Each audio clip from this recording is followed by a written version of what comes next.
This series is for you if you want to see how you can approach making a short film. I mean, from the first idea all the way until it's playing on a screen. I'm going to show you the full process in as much detail as possible. I'm going to try not to cherry pick, which means that while I will cover core topics, I also want to talk about things that usually aren't covered and the parts that aren't very clear.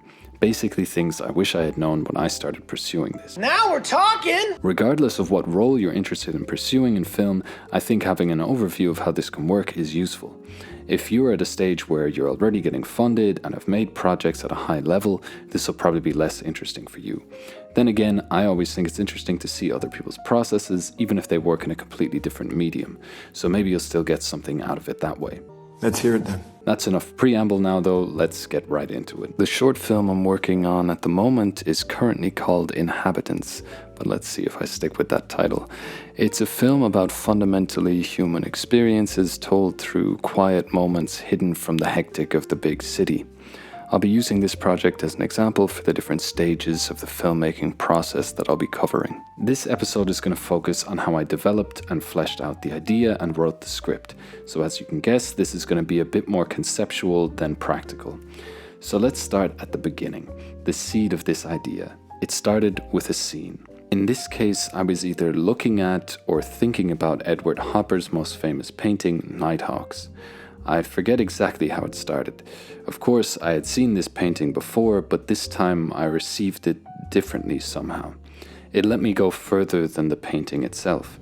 It's a result of the scene it portrays. It's the characters, their clothes, the time of night, the connections they might have to one another, the quiet emanating from the scene.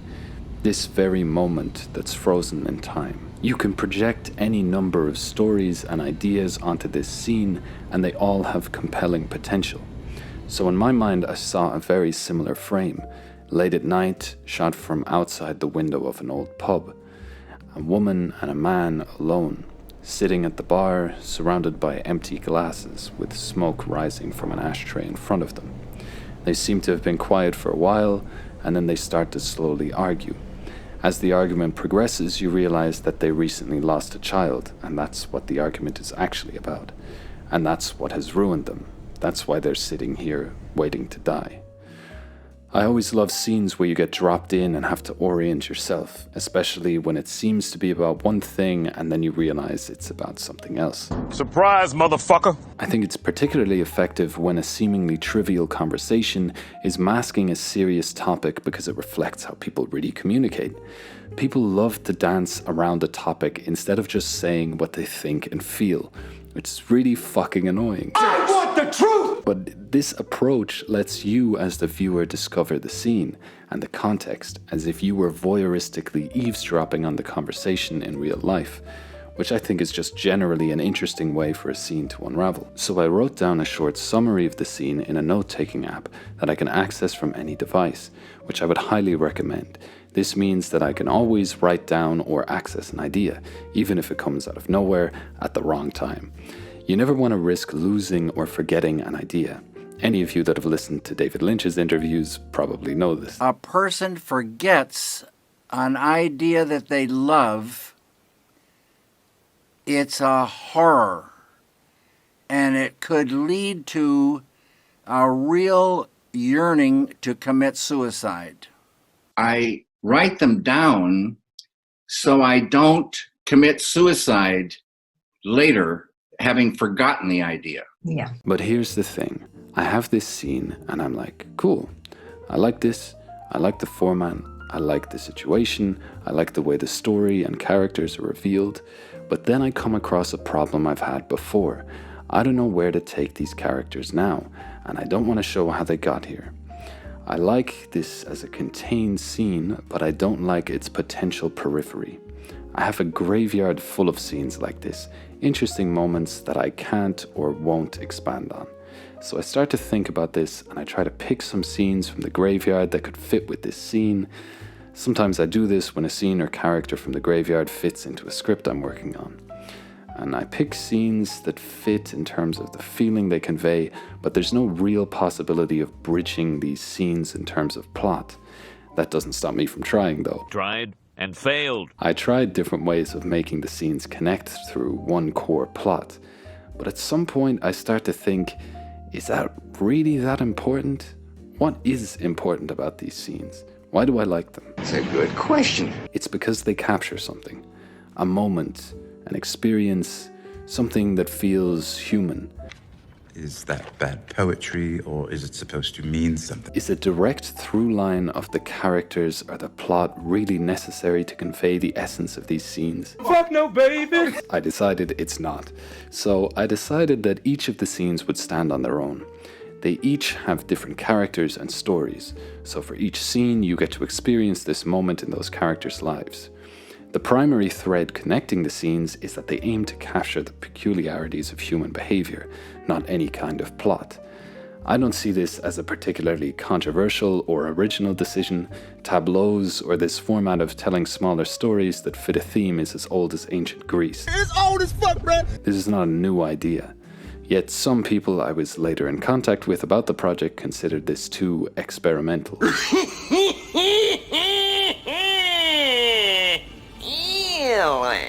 In what way? I just want to remind you that you should always opt for decisions that best serve the material and idea you want to realize. That especially includes ideas that are best served by not following a traditional narrative structure. Remember, you're not a suit, there are no rules here. Just keep in mind that when you do that, you will be faced with resistance. People have a preconceived idea of what a story is, especially in the context of a film. They know what they want and expect. When you don't give them that, sometimes people get quite irritated. Some people are going to hate it. That's fine. That's something I accepted as part of this decision. No matter what you do, some people will hate it. The further you step away from the norm, the more vocal people will be about it, because they feel more comfortable to dismiss something that breaks norms. It's easy. Lazy, disengaged. It's something to keep in mind once you start to share your idea with others. Before that, let your imagination go where it will. Don't limit yourself before you've even given yourself a chance. Others will try to do that later anyway. So now I know roughly what I want to do. I want to find scenes that capture what it means to be human. Whatever that means. I want those weird, absurd moments. I want tragic moments. I want moments that capture the bizarre ways in which we communicate or miscommunicate. I understood none of that. So I start to write scenes. Some of them are lifted directly from experiences I've had or things I've overheard. Then I realized that the first scene I wrote doesn't feel right anymore.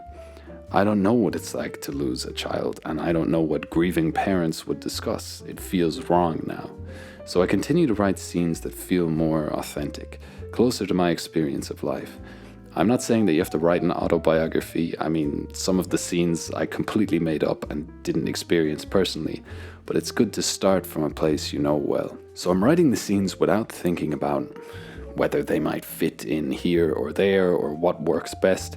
I'm just writing scenes, getting material down. I'm trying to remember weird things that happened recently, and I'm trying to pay more attention to things happening around me during the day. I'm also out and about a lot, trying to see things and do things, because, well, if you want to capture the peculiarities of human behavior, well, you need to have a mental database of all sorts of human behavior. Some scenes I'm writing with a setting in mind because I know I have access to a specific location, so I'm looking at pictures of the location and asking myself what could happen in this space and how can I best use it. This is actually just a fun exercise in general, and is pretty much what happened with the Edward Hopper painting like I mentioned before. Sometimes I'll just imagine everything in my head, but sometimes it's good to have a visual stimulus just to kick things off. Other scenes I'm writing without a clue of whether I'll be able to shoot it, but I need to get it all out. This is the stage of writing that should be exploratory. It's less about shooting stuff down and questioning things and more about letting things flow. Keeping an open mind. Now's not the time to be a critic. I can always cut things down later.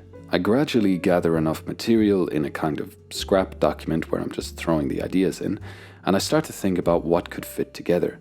I make a little overview that summarizes the scenes so I can kind of mix and match them. Now I start becoming a bit more critical. Bullshit. Bullshit. Derivative. I think about which scenes feel most like they actually capture something about people and which scenes go well together. I try to find a balance between the light and the heavy scenes. I try to make sure the topics vary from relationships to family to none of the above. I take some of the stronger scenes from the scrap document and put them into another one. Now I have 6 scenes. I start thinking about the order of these scenes, which will completely shape how someone experiences the film. I only get one person's feedback, my brother, who has written significantly more scripts than me. At this early stage, I would really only show him because, well, most of it is dog shit, and I know he'll tell me what he really thinks without judgment. This feedback helps me become aware of the weaker scenes. I drop some of them and replace them with new ones. Now I have to start getting practical, since I actually want to shoot this thing. I need to switch gears to the kind of producer mode. These 6 scenes each have different characters, a total of 14. That's a lot of actors, because keep in mind, these aren't extras, these are dialogue-heavy speaking roles. And some of the script is in German, but most of it is in English, with the thought that these are native English-speaking characters in the script. But I'm based in Berlin, which is in Germany. While there are a lot of native English-speaking actors here, there are significantly more native German-speaking actors. Shocker! And this film concept relies heavily on the performances. The scenes live and die by how they're played. So, statistically speaking, if I want a large amount of good actors, the scenes are going to have to be in German, or at least most of them. So where possible, and where it made sense, I rewrote some of the scenes in German. By the way, if you're wondering what a multilingual script might look like, this is how I did it. This version of the script is for English speakers, so the action is in English and the dialogue is translated in parentheses before the actual spoken dialogue. Of course, there are many ways you could do this, but this is how I did it because I remember seeing a video of some other writer that did it this way. Unfortunately, I can't remember who it was, but thanks to them anyway. So now the script is mostly in German, so I can't get feedback from the people I would normally ask. More importantly, while I speak German fluently, I didn't grow up here, so I'm missing the nuance of how the language is used, particularly how young people use the language. Colloquialisms, slang, that kind of thing. How do you do, fellow kids? So I look for a German language script consultant on Crew United, which is like an online film jobs board. And I get a large amount of responses to the ad. The sample script that Alan Lasky sent to me stood out to me the most. He captured that kind of natural dialogue style that I was looking for.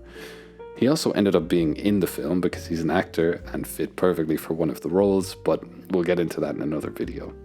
So he goes through the script and makes changes to help it sound more authentic and, well, correct.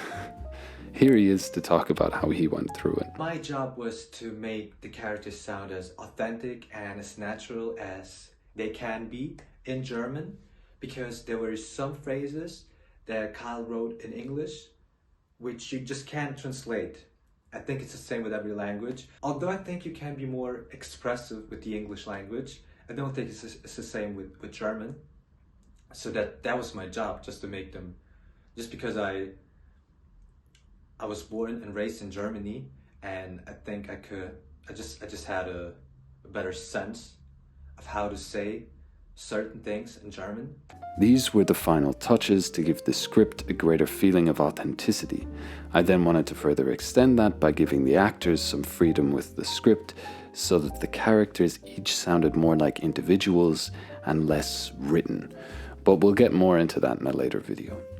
So that's it for the development of the script. If you have any questions, you can let me know. I can always go into more detail on specific aspects.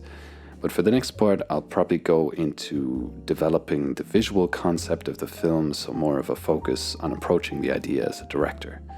But that's all for now. Thanks for listening, and see you soon.